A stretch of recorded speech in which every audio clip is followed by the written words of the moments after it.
College ವಿದ್ಯಾರ್ಥಿಗಳಿಗೆ ವಿವಿಧ ಸ್ಪರ್ಧೆ.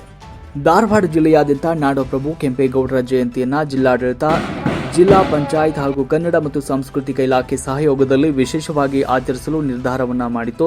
ಅದರಂತೆ ಧಾರವಾಡ ಜಿಲ್ಲೆಯ ತಾಲೂಕು ಮಟ್ಟದಲ್ಲಿ ಶ್ರೀ ಕೆಂಪೇಗೌಡರ ಜಯಂತಿಯನ್ನ ಆಚರಿಸಲು ಆದೇಶ ನೀಡಿದ್ದು, ಈ ವರ್ಷ ನಾಡಪ್ರಭು ಕೆಂಪೇಗೌಡರ ಕುರಿತು ಭಾಷಣ ಸ್ಪರ್ಧೆ, ಪ್ರಬಂಧ ಸ್ಪರ್ಧೆಗಳನ್ನು ಮತ್ತು ಕಾಲೇಜು ವಿದ್ಯಾರ್ಥಿಗಳಿಗೆ ಕಾರ್ಯಕ್ರಮವನ್ನು ಆಯೋಜಿಸಿ ಬಹುಮಾನವನ್ನು ನೀಡಲಾಯಿತು. ಈ ಕಾರ್ಯಕ್ರಮಕ್ಕೂ ಮೊದಲು ಇಲ್ಲಿನ ಶಾಸಕರ ಮಾದರಿ ಶಾಲೆ ಆವರಣದಿಂದ ಕೆಂಪೇಗೌಡರ ಮೆರವಣಿಗೆ ಭಾವಚಿತ್ರ ತಹಶೀಲ್ದಾರ್ ರಾಜು ಮಾಬರ್ಕರ್ ಡೊಳ್ಳು ಬಾರಿಸಿ ಚಾಲನೆಯನ್ನು ನೀಡಿದರು. ಮೆರವಣಿಗೆ ಪಟ್ಟಣದ ಪ್ರಮುಖ ಬೀದಿಗಳಲ್ಲಿ ಸಂಚರಿಸಿ ಆದಿಕವಿ ಪಂಪ ಸ್ಮಾರಕ ಭವನಕ್ಕೆ ತಲುಪಿತು.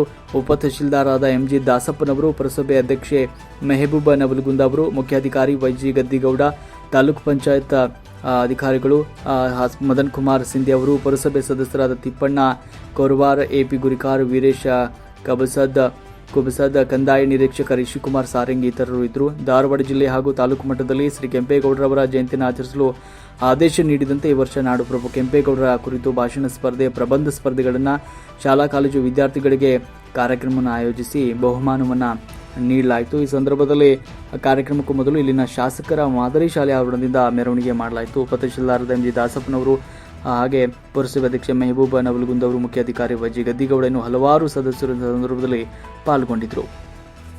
ವರದಿ ಕಿರಣ್ ಕುಮಾರ್.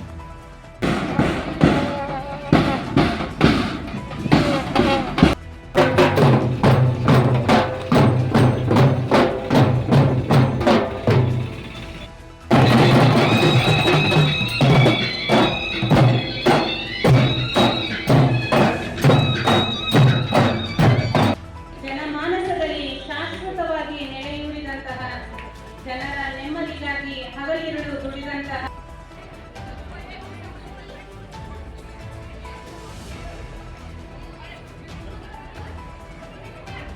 ಮುಂದಿನ ರಸಪ್ರಶ್ನೆ ಕಾರ್ಯಕ್ರಮದಲ್ಲಿ ವಿಜೇತರಾಗಿ ಪ್ರಬಂಧ ಸ್ಪರ್ಧೆಯಲ್ಲಿ ಪ್ರಥಮ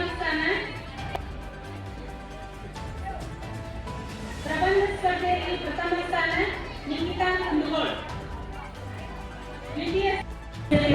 ಎಲ್ಲರಲ್ಲಿ ವಿನಂತಿಸುತ್ತೇನೆ. ಈಗ ಹೈಸ್ಕೂಲ್ ವಿಭಾಗ ಭಾಷಣ ಸ್ಪರ್ಧೆಯಲ್ಲಿ ಪ್ರಥಮ ಸ್ಥಾನ ಕುಮಾರಿ ಶಶಿಕಲಾ ಸಂಪತ್ನವರ್.